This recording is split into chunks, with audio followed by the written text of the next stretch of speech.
En pleine tempête de neige, venir se réunir au nom du Seigneur, de venir aussi embarquer dans son arche. Aujourd'hui, on va parler de l'arche de Noé. On sait que c'est le déluge, ça détruit tout le monde sur la terre, sauf 8 personnes. On est 1, 2, 3, 4, 5, 6 dans l'arche. Et toutes les autres, ils disent venez. C'est drôle, hein? Ça va être ça, on en parle un peu plus tantôt. Je vous ai remis, je ne sais pas, Jean, si tu peux grossir ça avec Zoomé pour que les gens à l'extérieur puissent nous voir. En même temps, je vous salue, les gens à l'extérieur. Vous n'avez pas besoin de sortir de chez vous, mais ça ne veut pas dire que vous ne pouvez pas prier avec nous. Ce qui est important, c'est qu'on soit tous réunis ensemble au nom du Père, du Fils et du Saint-Esprit. Amen. Ça va, Régent? Je suis assis. OK. Alors, je vous présente, avant qu'on continue, une petite jeune fille. Son procès en béatification s'est ouvert le 12 septembre 2020. Et puis, elle est décédée à 8 ans, à l'âge de 8 ans.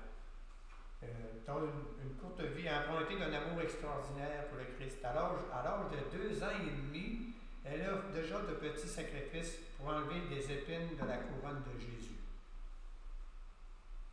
Ensuite, elle est tombée malade, c'est bien entendu.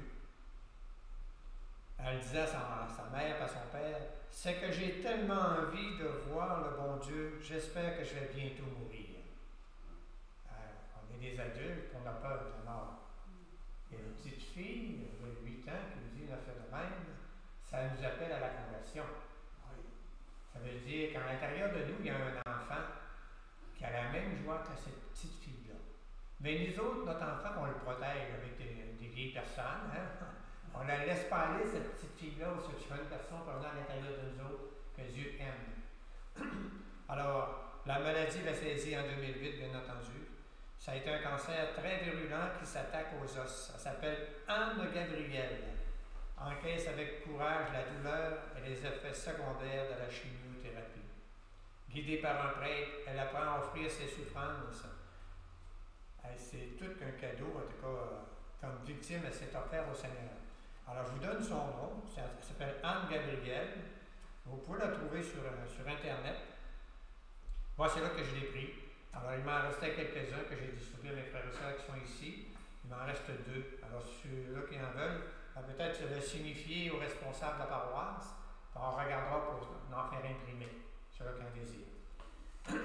Alors, maintenant qu'on a parlé d'un Dieu qui nous visite, qui nous aime, si vous voulez, on pourrait peut-être faire l'ancienne ouverture ensemble.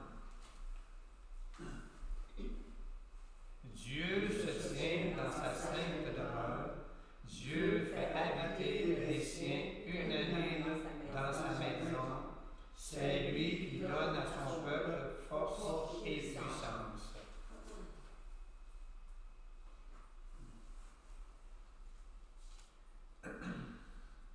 La grâce de Jésus-Christ, le Christ notre Seigneur, l'amour de Dieu le Père et la communion de l'Esprit Saint soient toujours avec vous. Et avec votre esprit.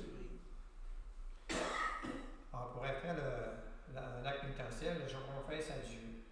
Je confesse à Dieu Tout-Puissant, je reconnais devant vous, frères et sœurs, que j'ai péché en pensée, en parole, par action et par omission. Oui, j'ai vraiment péché. C'est pourquoi je supplie la Vierge Marie, les anges et tous les saints, et vous aussi, mes frères et sœurs, de prier pour moi, le Seigneur notre Dieu. Que Dieu Tout-Puissant nous fasse miséricorde, qu'il nous pardonne nos péchés et nous conduise à la vie éternelle. Amen.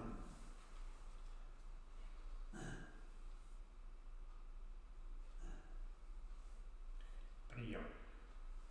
Tu protèges, Seigneur Dieu, ceux qui espèrent en toi. Sans toi, rien n'est fort et rien n'est saint. Multiplie pour nous les signes de ta miséricorde, afin que sous ta conduite et sous ta direction, en faisant un bon usage des biens qui passent, nous puissions déjà nous attacher à ceux qui demeurent. Par Jésus-Christ, ton Fils, notre Seigneur, qui vit et règne avec toi dans l'unité du Saint-Esprit, et Dieu, pour les siècles des siècles. Amen. Maintenant, écoutons la parole de Dieu.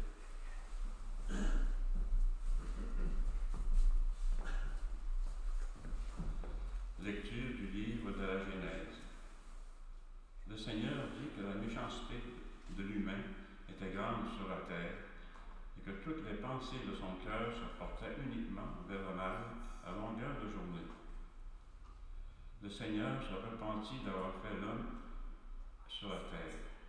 Il s'irrita en son cœur et il dit: Je vais effacer de la surface du sol les hommes que j'ai créés. Et non seulement les hommes, mais aussi les bestiaux, les bestioles et les oiseaux du ciel, car je me repens de les avoir faits. Mais Noé trouva grâce aux yeux du Seigneur. Le Seigneur dit à Noé: Entre dans l'arche, toi et toute ta famille, car j'ai vu qu'au sein de cette génération, devant moi, tu es juste. De tous les animaux purs, tu prendras 7 mâles et 7 femelles. Les animaux qui ne sont pas purs, tu en prendras 2, un mâle et une femelle. Et de même des oiseaux du ciel, 7 mâles et 7 femelles, pour que leur race continue à vivre à la surface de la terre. Encore 7 jours, en effet, et je vais faire tomber la pluie sur la terre pendant 40 jours et 40 nuits. J'effacerai de la surface du sol tous les êtres que j'ai faits. Noé fit tout ce que le Seigneur lui avait ordonné. 7 jours plus tard, les eaux du déluge étaient sur la terre. Parole du Seigneur. Ensemble, pour le répondre du psaume, le Seigneur bénit son peuple en lui donnant la paix. Rendez au Seigneur, vous les dieux, rendez au Seigneur gloire et puissance. Rendez au Seigneur la gloire de son nom. Adorez le Seigneur, éblouissant de sainteté. Le Seigneur bénit son peuple en lui donnant la paix. La voix du Seigneur domine les eaux. Le Seigneur domine la masse des eaux. Voix du Seigneur dans sa force. Voix du Seigneur qui éblouit. Le Seigneur bénit son peuple en lui donnant la paix. Le Dieu de la gloire déchaîne le tonnerre, et tous dans son temple s'écrient: Gloire. Au déluge, le Seigneur a siégé, il siège, le Seigneur, il est le roi pour toujours. Le Seigneur bénit son peuple en lui donnant la paix. Acclamation à l'Évangile. Alléluia, Alléluia. Si quelqu'un m'aime et gardera ma parole, dit le Seigneur, mon Père l'aimera et nous viendrons vers lui. Alléluia.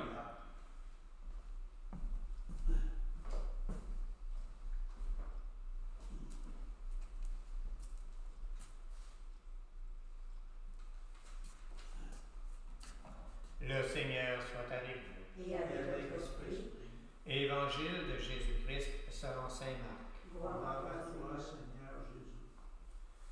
ce temps-là, les disciples avaient oublié d'emporter des pains.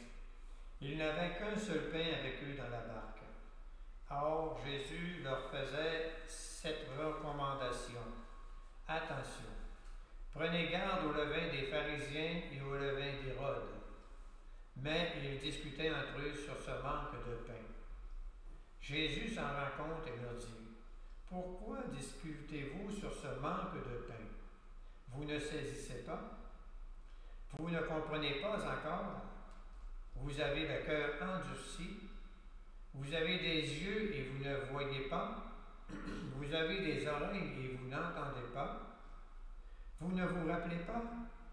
Quand j'ai rompu les 5 pains pour 5000 hommes, combien avez-vous ramassé de paniers pleins de morceaux? » Ils lui répondirent, 12. Et quand j'en ai rompu 7 pour 4000, combien avez-vous rempli de corbeilles en ramassant les morceaux? Ils lui répondirent, 7. Il leur disait, vous ne comprenez pas encore? Acclamons la parole de Dieu.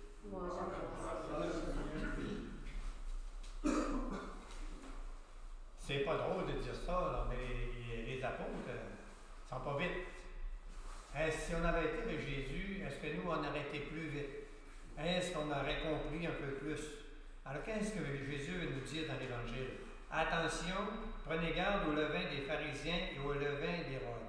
Le Seigneur a dit que nous sommes le sel de la terre et le levain de la pâte. C'est-à-dire, c'est important. On n'a pas la même chose.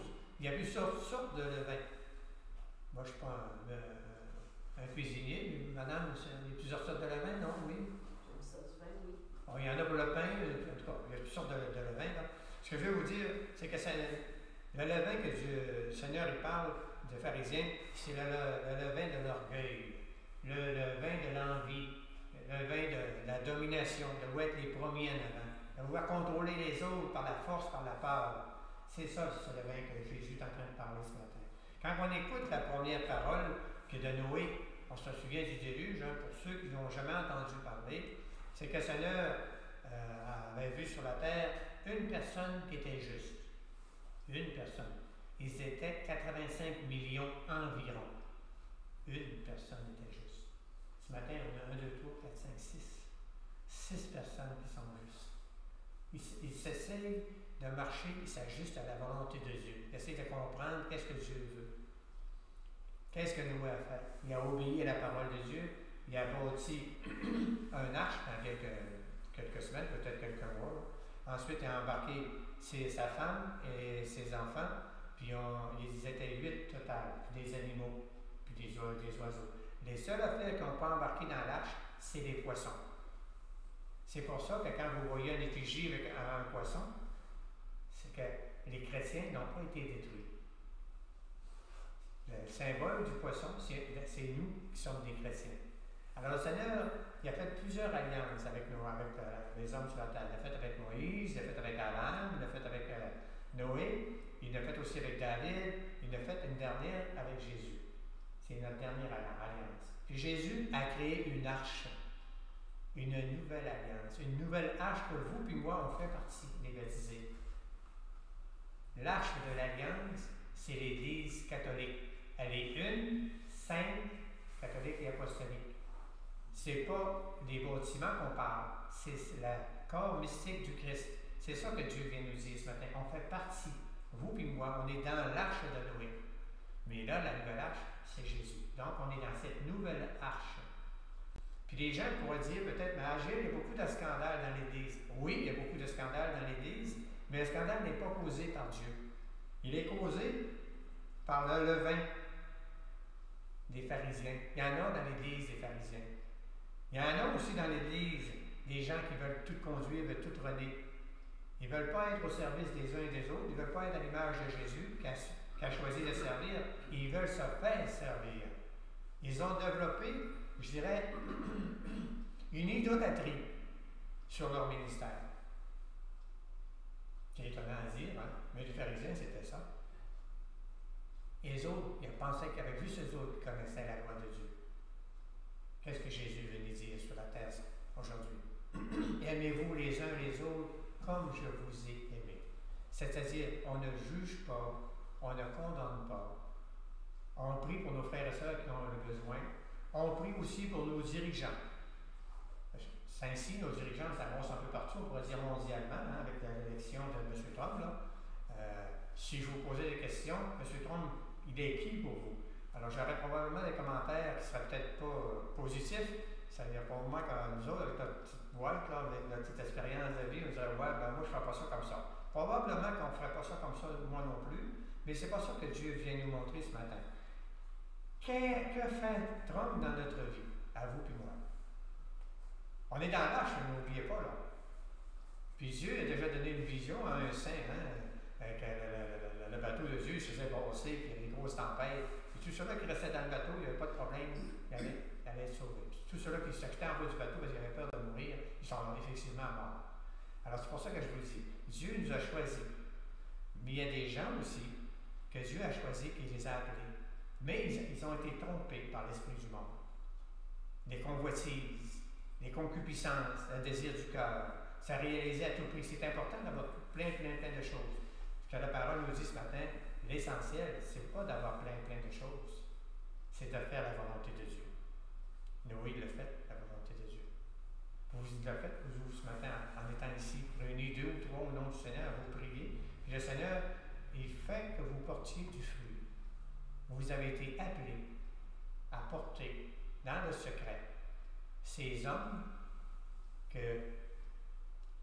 ont des responsabilités civiles. Le chrétien a une responsabilité beaucoup plus grande que tous les autres de la terre parce qu'il a reçu des grâces spéciales de Dieu. Je vais vous expliquer. Dieu nous a demandé de prier pour nos ennemis. Dieu, du haut de la croix, disait, Père, pardonnez-leur, ils ne savent pas ce qu'ils font. Dieu a dit, Jésus, il dit, si quelqu'un prend ton manteau, tu donnes aussi ta tunique. Ah ouais. Seigneur Jésus nous a dit aussi, si quelqu'un t'invite à faire un mille avec lui, fais-en 2. Ah ouais. Ah. Le Seigneur nous dit aussi de prier pour nos ennemis. Il n'a pas dit de les condamner. Alors nos dirigeants, l'Église nous demande de prier pour eux autres, pas de les condamner. Il y a un discernement entre le jugement et la condamnation. Dieu nous demande de prier pour M. Trudeau, pour Mme Dufour, notre mairesse ici, hein? Puis aussi M. Trump, bon, M. Poutine, puis tous ces gens-là, ces dirigeants-là dans le monde. Priez pour eux autres, les porter dans la prière. Dis Seigneur, ça, c'est Jésus qui prie à l'intérieur de vous. Vous êtes le corps mystique du Christ. C'est notre devoir à nous autres de faire. Pas de juger, de condamner puis de parler en mal. Là. C'est pas ça que Dieu a demandé. Là. Dans les Écritures, il ne s'est jamais dit ça. Tout ce que Dieu nous demande à nous, les chrétiens, qui avons été baptisés, qui avons l'Esprit du Christ, il nous demande de prier pour nos frères et sœurs. Je vais vous lever le coin un petit peu du voile. Vous allez voir comment Dieu, dans l'histoire, il travaille. Au Canada, on a 48 000 avortements par année. 24 000 au Québec, le reste au Canada. Il y a l'euthanasie. Il y a plein de choses. Est-ce que Dieu se décourage comme dans le déluge, puis il va tuer tout le monde, il va envoyer quelque chose, un déluge, il va envoyer une grosse guerre atomique, puis ça va détruire les 3 quarts de l'humanité? Est-ce que Dieu va faire ça? Non. Dieu ne fera pas ça. Qu'est-ce que Dieu fait? Avant, il va les appeler à la conversion. Là où est ton trésor, là est ton cœur. Si ton trésor est dans ton compte de banque, oups. Si ton trésor est dans ton fonds de pension, oups. Si ton trésor est dans toutes sortes de choses, sauf dans le Seigneur, alors le Seigneur va faire des événements pour te le montrer. Pas pour te faire du mal, pour que tu puisses choisir qui tu veux servir. L'amour manifesté entre un homme, entre Dieu qui s'appelle un homme, Jésus-Christ, ou l'amour à l'argent, l'amour du monde. Tu dois choisir. Alors qu'est-ce que fait le Seigneur? Il a envoyé un homme comme M. Trump. Il a tout fermé partout. Là, il commence à exiger. Savez-vous pourquoi il exige? Ils ont 10 000 milliards de dettes. Ils sont sur le bord de déclarer faillite. Ils ne sont même pas capables de payer. Ça fait des années, des années et des années et des années. Maintenant, ils sont sur le bord du précipice. Ils vont tomber. S'ils tombent, tout le monde tombe. Les bourses, puis tout, les fonds de pension, puis tout ce qui est là, ça va tout partir. Qu'est-ce qu'il fait? Il essaie d'en récupérer le maximum possible partout. comment il fait ça? En nous rappelant, nous autres, les chrétiens, de donner notre vie. Pas de le juger et de le condamner. Donner notre vie, c'est de prier pour ceux qui nous dérangent. Ça, c'est les vrais chrétiens. Pas c'est quelqu'un qui juge, qui condamne. Ça ne vous empêche pas d'avoir un discernement. Qu'est-ce qu'il a fait, M. Trump, quand il est arrivé au pouvoir? Il a arrêté l'avortement. Qu'est-ce qu'il a fait, M. Trump, après ça? Les genrés, les genres hommes-femmes mêlés, là, il a arrêté ça aussi. Puis plein d'autres choses comme ça qu'il a arrêté. C'est pas un chrétien, c'est un évangéliste. Puis il a fait une déclaration assez étonnante. Que ceux qui vont vouloir toucher aux chrétiens catholiques, qu'il va y voir personnellement. Il n'est pas catholique, lui. Mais il a fait une déclaration comme ça. Oups! Il y a quelque chose que lui, il voit, que nous, on ne voit plus. On est habitué d'être dans un arche, puis on est bien protégés, nous autres. On se permet toutes sortes de commentaires, mais c'est pas ça que Dieu nous invite ce matin. Dieu nous appelle à la conversion, de se tourner le cœur vers lui. De dire, Seigneur, prends pitié de mes frères, mes sœurs. Prends pitié, Seigneur. Ne jugez pas et vous ne serez pas jugés. Ne condamnez pas et vous ne serez pas condamnés, que Jésus a dit.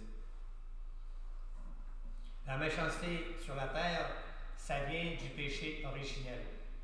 Nous avons tous été affectés par le péché originel, sans aucune exception. Mais pourquoi? Il y en a qui sont plus blessés, plus brisés que d'autres à cause de ce péché-là. Donc, qu'est-ce que Dieu a fait? Est-ce que Dieu s'est découragé? Mais non, Dieu ne s'est pas découragé. Il a envoyé son Fils Jésus pour réconcilier le monde avec lui. Alors, quand on est baptisé, le péché originel, qu'est-ce qu'il a fait à l'intérieur de nous? Il a coupé le lien qui nous unissait au Père. On appelle ça le lien hypostatique. Un grand mot en dessous, là. Ça veut dire, ce lien-là coupé. Au baptême, il est réconcilié. Puis on reçoit la foi, l'espérance, la charité et les 7 dons du Saint-Esprit. Nous, Dieu nous a donné cette joie de lui appartenir. C'est à nous que Dieu a choisi. Chacune d'entre nous. Ayez confiance au Seigneur. Intercédons pour nos frères, nos sœurs. Faites attention de ne pas vous faire prendre par l'esprit du monde. Parce que l'esprit du monde, il est spécial, cet esprit-là. Parce qu'il ne nous entraîne pas nécessairement à faire la volonté de Dieu. Lui, il considère comme la vie terrestre comme étant une finalité, puis c'est pas grave, mais c'est pas vrai. Le chrétien, il a une vie éternelle qui s'en vient après. Pour nous, chacune d'entre nous, je vous ai présenté tout à l'heure cette petite jeune fille-là, là, à l'âge de 2 ans, elle faisait déjà des petits sacrifices. Après ça, elle décidait, comme Sainte Thérèse a dit là, j'ai hâte de mourir, je veux aller voir Dieu. Hey, c'est étonnant qu'une petite fille. Ça veut dire que dans notre cœur, à chacune d'entre nous, là, on a un enfant qui vit là. C'est lui que Dieu a sauvé au baptême. Notre vieil homme, on va devoir s'en détacher. Parce que lui, il ne vous donnera pas la vie éternelle. Qu'est-ce qu'il va vous donner? La foi? Vous l'avez reçu votre baptême? C'est ce petit enfant qui croit que Dieu, c'est vrai qu'il l'aime. Nous sommes aimés de Dieu. Oui, c'est vrai que nous sommes pécheurs, limités, c'est vrai. Mais Jésus a payé. Si Jésus a payé pour moi et pour toi, il a payé aussi pour M. Trump, pour M. Trudeau, pour Mme la mairesse de Chicoutimi, c'est quoi déjà? Mme Dufour. Dieu a payé pour tous nos frères et sœurs. Alors pourquoi nous, on se ferait le Dieu de l'histoire pour juger nos frères et nos sœurs? Voyez la tromperie? Alors, faites attention, ne vous embarquez pas dans cette tromperie du monde et du démon.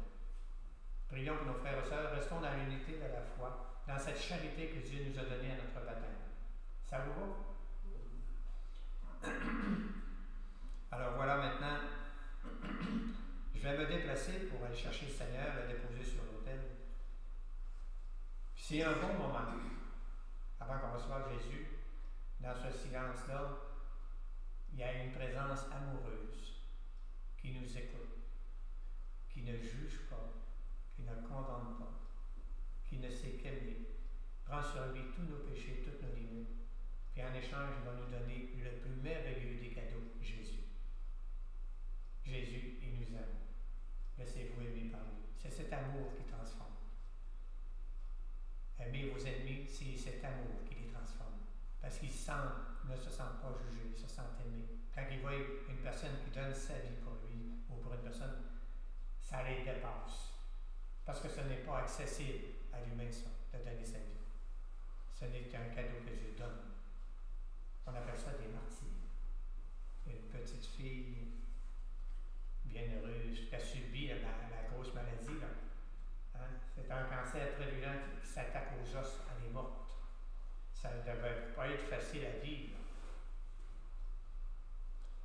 être heureuse et joyeuse avec ça. Ça veut dire que nous autres, si on a des cancers, on a des grosses maladies, on peut se tourner vers le Seigneur et dire, Seigneur, moi je veux bien te l'offrir ma maladie. Moi, Seigneur, si tu veux, là, je veux bien m'unir à toi, à ta passion. Pour t'enlever quelques épines dans ta tête. C'est ça que cette petite fille-là faisait là. Elle y allait à sa façon à elle. Vous autres, allez-y à votre façon. J'ai une madame qui a un cancer, je l'ai réalisé depuis 10 ans. Quand le docteur lui a diagnostiqué, il a donné 4 mois à vivre. Alors, elle a reçu l'onction des malades depuis 10 ans. Elle serait supposée être morte. À toutes les fois que le cancer reprend, elle se fait donner l'onction des malades, elle continue. Elle a 10 ans. Elle avait vendu sa maison, elle a tout donné, tout distribué. Juste pour vous montrer que c'est Dieu qui conduit. Vous êtes malade, demandez l'onction des malades. C'est un cadeau ça, que Jésus a mérité sur la croix, puis qu'il a donné à l'Église. Pour que vous puissiez porter avec joie la maladie, la souffrance. Parce qu'elle a un sens avec Jésus. Sans ça, ça n'a pas de sens. On peut s'unir à la passion de Jésus. Puis c'est cette joie-là que Dieu veut vous donner avec l'Esprit Saint.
Renouvelle, Seigneur, par la lumière de l'Évangile, ton Église ici à Saint-Anne.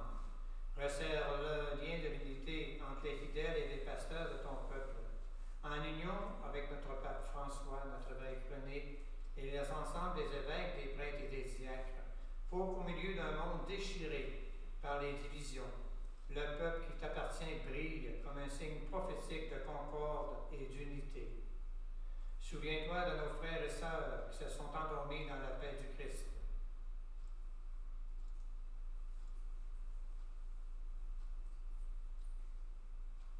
Et de tous les morts dont toi seul tu connais la foi.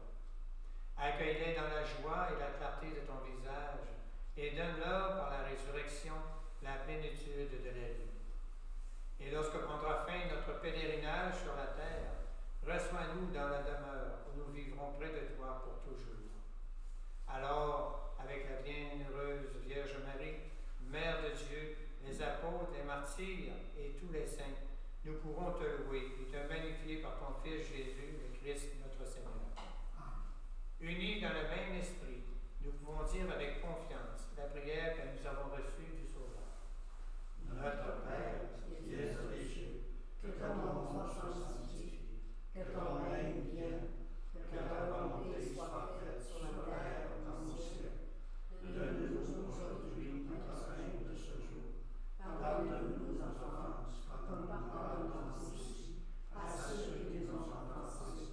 Et ne nous laisse pas entrer en tentation,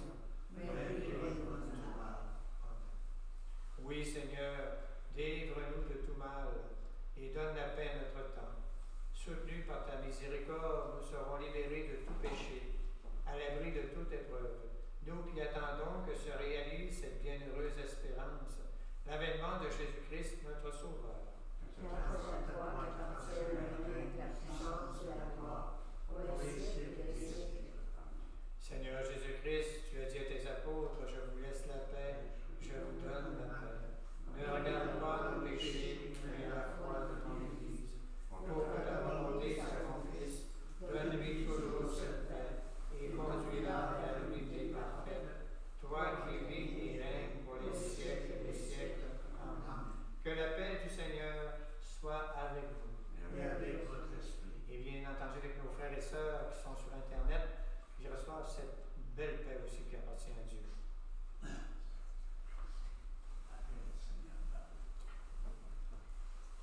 Pour ceux qui vont faire la communion de façon spirituelle, je vais lire la prière.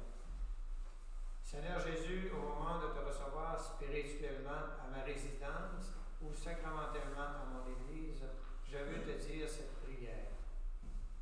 Aide-moi à vouloir garder ta parole en moi comme un beau trésor. Donne-moi la faim toujours plus grande de ta lumière. Et par ta venue en moi, viens semer des fruits qui te ressemblent, des fruits de paix, de force, de confiance, des fruits de réponse de plus en plus grande à ton amour. Et ce que je te demande pour moi, Seigneur, je le demande pour tous et toutes. Amen. Agneau de Dieu, qui enlève le péché du monde, prends pitié de nous. Agneau de Dieu, qui enlève le péché du monde, prends pitié de nous. Agneau de Dieu, qui enlève le péché du monde, donne-nous la paix. Seigneur Jésus-Christ, que cette communion à ton corps n'entraîne pour moi ni jugement ni condamnation, mais que par ta bonté elle soutienne mon esprit, mon corps et mon âme et me donne la guérison. Voici l'agneau de Dieu. Voici celui qui enlève les péchés du monde. Heureux les invités au repas des noces de l'agneau. Seigneur, je suis pas digne de te recevoir, mais je suis en parole et je serai dit. le corps du Christ. Amen.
prions, Seigneur, dans ta bonté, libère-nous de nos égarements et conduis-nous sur le droit chemin.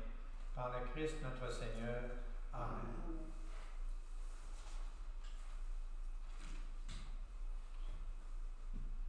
Le Seigneur soit avec vous. Et avec votre esprit. Que Dieu Tout-Puissant vous bénisse, vous protège et vous conduise à la vie éternelle, au nom du Père et du Fils et du Saint-Esprit.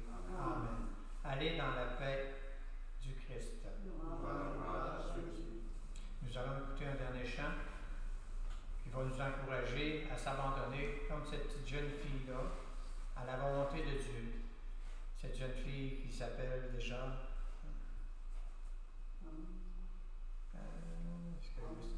Anne-Gabrielle Caron.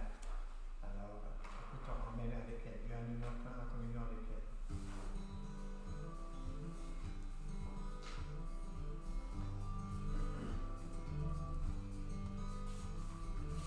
Regardez les oiseaux du ciel, ils sèment ni ne moissonnent, et pourtant mon Père leur donne aussi bien une grain que le miel.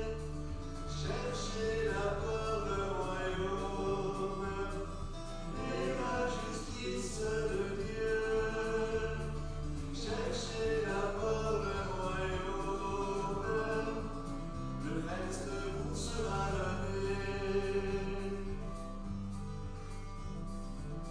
Et regardez les fleurs des champs, qui ne travaillent ni ne filent, pourtant mon Père les habille de ses plus riches vêtements. Cherchez d'abord le royaume et la justice de Dieu. Cherchez d'abord le royaume, le reste vous sera donné. Pourquoi surcharger vos greniers de trésors vides et futiles, en espérant qu'ils soient utiles, alors qu'ils vont bientôt briller? Cherchez d'abord le royaume et la justice de Dieu. Cherchez d'abord le royaume, le reste vous sera donné. Pourquoi craignez-vous pour demain, quand demain prend soin de lui-même? À chaque jour suffit sa peine, et Dieu nous porte dans sa main. Cherchez d'abord le royaume et la justice de Dieu. Cherchez d'abord le royaume, le reste vous sera donné. Cherchez d'abord le royaume et la justice de Dieu. Cherchez d'abord le royaume, le reste vous sera donné.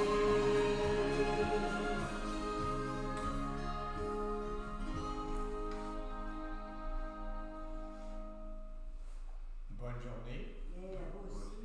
N'oubliez pas de prier pour nos dirigeants.